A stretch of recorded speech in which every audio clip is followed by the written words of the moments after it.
All right, so the settlement of Paraskoviivka has fallen. It was just a matter of time, and the noose around Bakhmut is tightening. So Paraskoviivka fell only a few days after Krasna Hora, and it was to be expected. The town was basically encircled, on the verge of being encircled. And there's a flag right here. If we click on it, you will see mercenaries of PMC Wagner have reportedly captured Paraskoviivka near Bakhmut. So they've captured the settlement. It's been geolocated. There's no doubt about it. This is a pro-Ukrainian map, by the way, live UA map. So let's get rid of all these symbols. And the Russians are already advancing, and there's already fighting reported in the settlements of Berkiivka and Yahidne. Now, if we zoom in, Berkiivka is like a micro settlement, like a hamlet, like a micro village. There's an intersection, probably some houses around here. And Yahidne is a little more developed, some more housing right here. And then to the east, there is this suburban area just north of Bakhmut. I can't read it, it's in Cyrillic, but anyways, the Russians are pushing south from Paraskoviivka, and I've drawn out the only remaining road out of Bakhmut, in and out of Bakhmut, because the road to the north right here has been cut off. It's under fire control and physical control. The road to the south right here, as you can see, it's about a mile away from the front lines, so it's under fire control as well. It's not usable. The Ukrainians are holding off the Russians for now, but it's just a matter of time. And when it comes to cutting off this road right here, the last road in and out of Bakhmut, there's a few options the Russians have. Two main options, actually. So one, they could just make their way north through these fields. I'm going to zoom in. Okay, right here. So go through these fields, and if they get to this lake right here with these marshes, this area is called Pomobe. If they get here, they'll essentially cut off the road, right? So, and that's about like 2.2 miles away. So that's not very far. The other option the Russians have is, you can see here they already have a foothold in this forest area just south of Chasiv Yar. Just south of Kahan, actually, the eastern outskirts of Chasiv Yar. If they go through these forests, okay, then they can use the forest as cover. Of course, the Ukrainians are already using the forest as cover, so they're going to have to fight their way through. But Wagners are famous for excelling at close quarter combat, so that should be fine for them. And that's about 2.5 miles away from Kahan. And once they get to Kahan, they can cut off the last road in and out of Bakhmut. And if they do that, the Ukrainians will have no choice but to go through the fields right here. There's a lake right here, as you can see, and they'll have to basically go through these fields, and that could easily turn into a disaster. I mean, who knows how close the Russians will be by then, and then they could easily try to ambush the Ukrainians, right, from the north or from the south. So the Ukrainians might have to leave behind some equipment.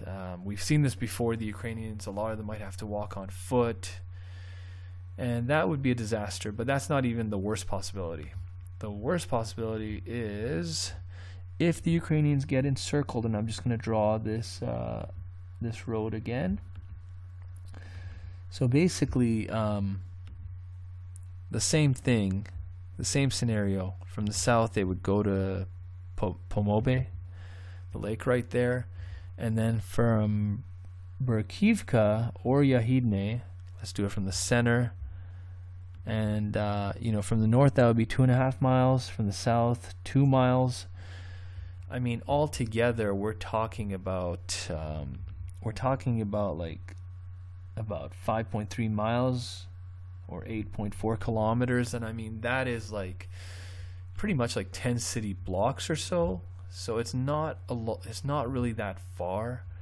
Obviously, it's not easy because the Ukrainians will have defensive entrenched positions set up fortified positions, but still, it's not a far distance.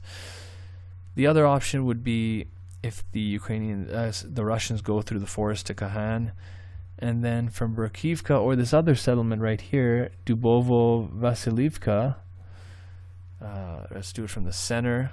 They could go to this settlement called Bodanivka.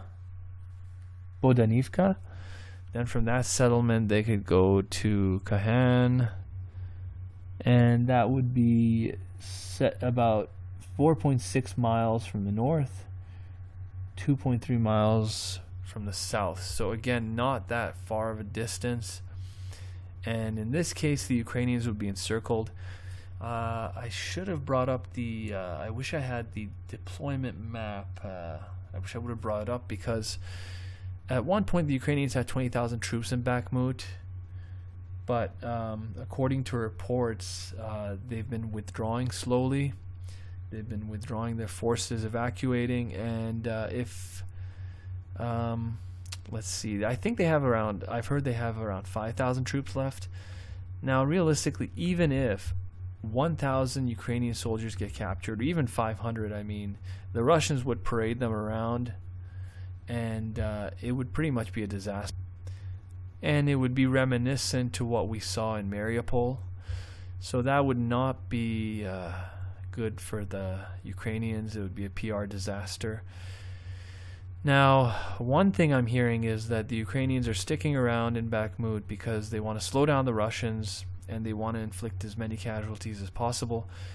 But honestly, from what I've been able to gather, the Ukrainians are the ones that are sustaining, that are at the losing end of that proposition, because basically the Russians have 10 times as much artillery.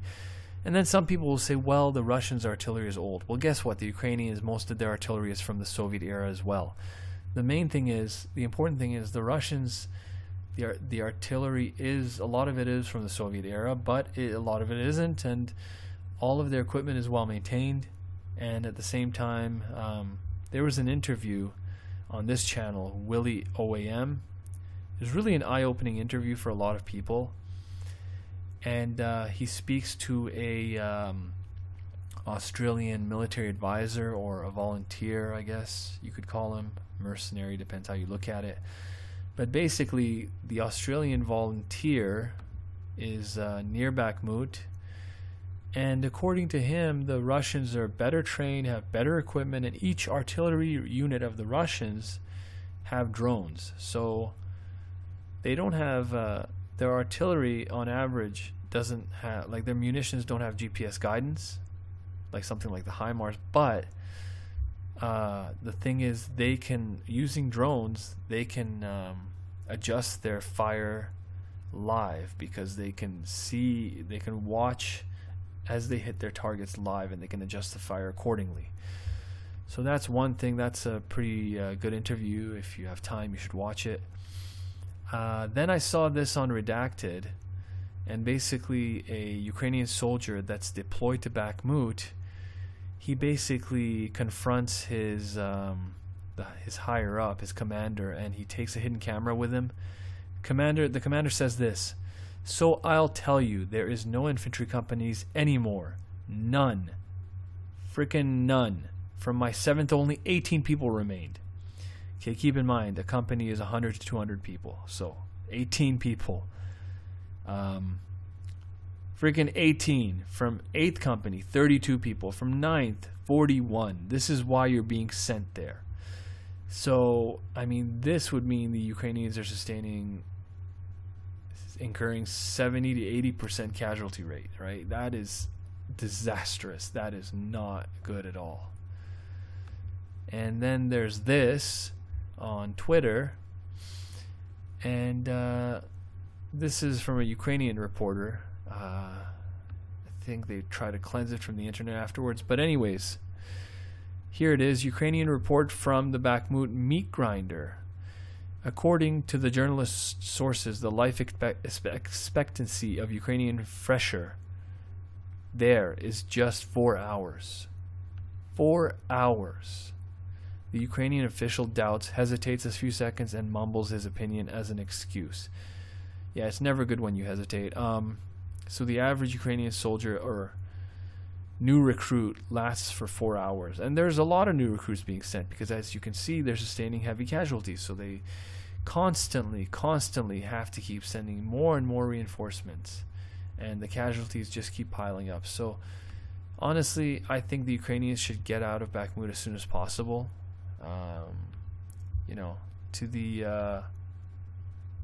To the west of Bakhmut, there's higher ground, so they could take up positions up on higher ground, which is more advantageous. I mean, it's not a favorable situation for the Ukrainians. I mean, this is a pro-Ukrainian map, and just look at all of these bomb symbols, which represents shelling and or bombarding positions, and it's all the Russians bombarding Ukrainian positions. I mean, look at this. It's ridiculous. It's all the Russians, right? So, I mean, yeah, they need to get out of there. The sooner the better for them. And yeah, so that's it for today, guys. Thank you for watching. Please like and subscribe, and I will see you guys in the next one.